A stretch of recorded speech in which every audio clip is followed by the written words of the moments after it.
बापू की आत्मकथा सत्य के प्रयोग के पिछले अध्याय में आपने सुना कि एक बार भाषण में गांधी जी ने सरकार की गलतियों का उल्लेख किया। इस पर बंबई सरकार के सेक्रेटरी ने गांधी जी से पूछा कि क्या वो इसे धमकी नहीं मानते। गांधी जी ने कहा कि ये धमकी नहीं, लोक शिक्षा है। तो आइए इसी कड़ी में सुनते हैं महात्मा गांधी की आत्मकथा सत्य के प्रयोग से अध्याय शांति निकेतन।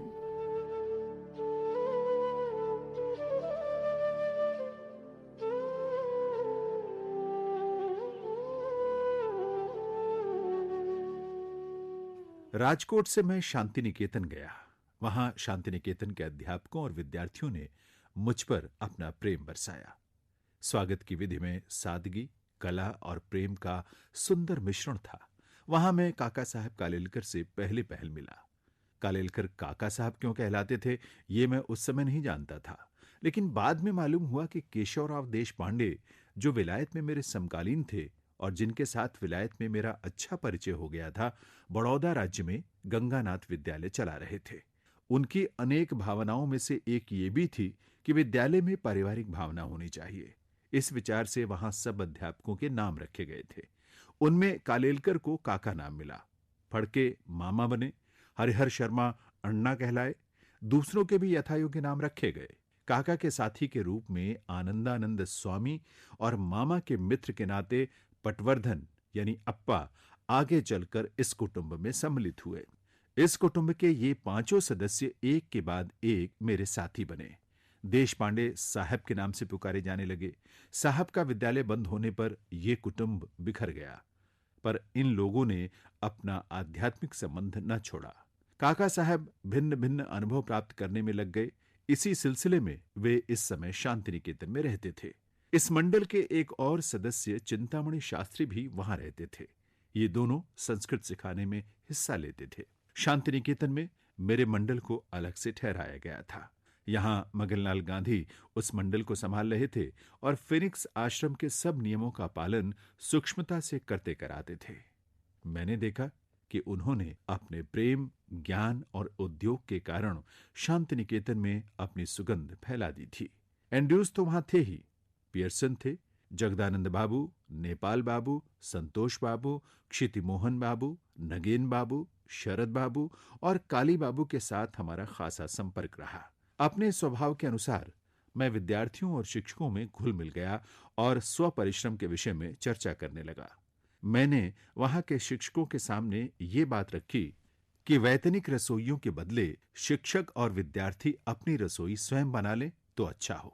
ऐसा करने से आरोग्य और नीति की दृष्टि से रसोई घर पर शिक्षक समाज का प्रभुत्व स्थापित होगा और विद्यार्थी स्वावलंबन तथा स्वयं पाक का पदार्थ पाठ सीखेंगे। एक दो शिक्षकों ने सिर हिलाकर असहमति प्रकट की।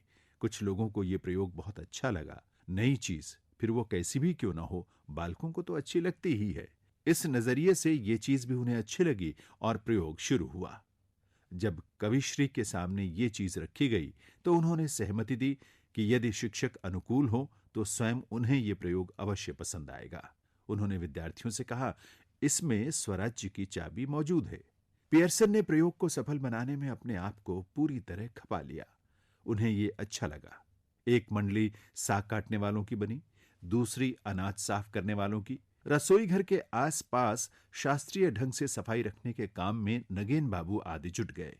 उन लोगों को कुदाली से काम करते देखकर मेरा हृदय नाच उठा। लेकिन मेहनत के इस काम को 125 विद्यार्थी और शिक्षक भी यकायक नहीं अपना सकते थे। इसलिए रोज चर्चाएं चलती थीं। कुछ लोग छक जाते थे, परंतु पियर्सन क्यों छकने लगे? वे हंसते चेहरे से रसोई घर के किसी न किसी काम में जुटे ही रहते थे। बड़े बड़े बर्तन मांजना उन्हीं का काम था। बर्तन मांजने वाली टुकड़ी की थकान उतारने के लिए कुछ विद्यार्थी वहां सितार बजाते थे। विद्यार्थियों ने प्रत्येक काम को पर्याप्त उत्साह से अपना लिया और समूचा शांति निकेतन मधुमक्खियों के छत्ते की भांति गूंजने लगा। इस प्रकार फेराफेर जब एक बार शुरू हो जाते हैं तो फिर वे रुक नहीं पाते। फिनिक्स का रसोई घर स्वावलंबी बन गया था। यही नहीं, बल्कि उसमें रसोई भी बहुत सादी बनती थी। मसालों का त्याग किया गया था। इसलिए भात, दाल, साग तथा गेहूं के पदार्थ भी भाप के द्वारा पका लिए जाते थे। बंगाली खुराक में सुधार करने के विचार से उस प्रकार का एक रसोई घर शुरू किया था। उसमें 1-2 अध्यापक और कुछ विद्यार्थी सम्मिलित हुए। ऐसे ही प्रयोगों में से सर्वसाधारण रसोई घर को स्वावलंबी बनाने का प्रयोग शुरू किया जा सका था, पर आखिर कुछ कारणों से ये प्रयोग बंद हो गया। मेरा विश्वास है कि इस जगत विख्यात संस्था ने थोड़े समय के लिए भी इस प्रयोग को अपनाकर कुछ खोया नहीं और उससे प्राप्त अनेक अनुभव उसके लिए उपयोगी सिद्ध हुए। मेरा विचार शांति निकेतन में कुछ समय रहने का था, किंतु विधाता मुझे जबरदस्ती घसीट कर ले गया। मैं मुश्किल से वहां 1 हफ्ता रहा होऊंगा कि इतने में पूना से गोखले के अवसान का तार मिला। शांति निकेतन शोक में डूब गया। सब मेरे पास संवेदना प्रकट करने आए। मंदिर में विशेष सभा की गई। ये गंभीर दृश्य अपूर्व था। मैं उसी दिन पूना के लिए रवाना हुआ। पत्नी और मगनलाल गांधी को मैंने अपने साथ लिया, बाकी सब शांति निकेतन में रहे। बर्दवान तक एंड्रूज मेरे साथ आए। उन्होंने मुझसे पूछा, क्या आपको ऐसा लगता है कि हिंदुस्तान में आपके लिए सत्याग्रह करने का अवसर है? और अगर ऐसा लगता हो तो कब आएगा, इसकी कोई कल्पना आपको है? मैंने जवाब दिया, इसका उत्तर देना कठिन है। अभी 1 वर्ष तक तो मुझे कुछ करना ही नहीं है।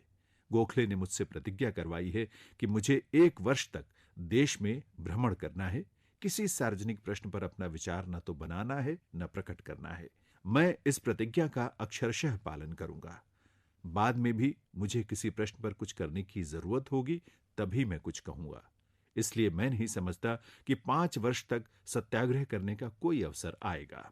यहां यह कहना अप्रस्तुत न होगा कि हिंद स्वराज्य में मैंने जो विचार व्यक्त किए हैं, गोखले उनका मजाक उड़ाते थे और कहते थे, आप 1 वर्ष हिंदुस्तान में रहकर देखेंगे तो आपके विचार अपने आप ठिकाने आ जाएंगे।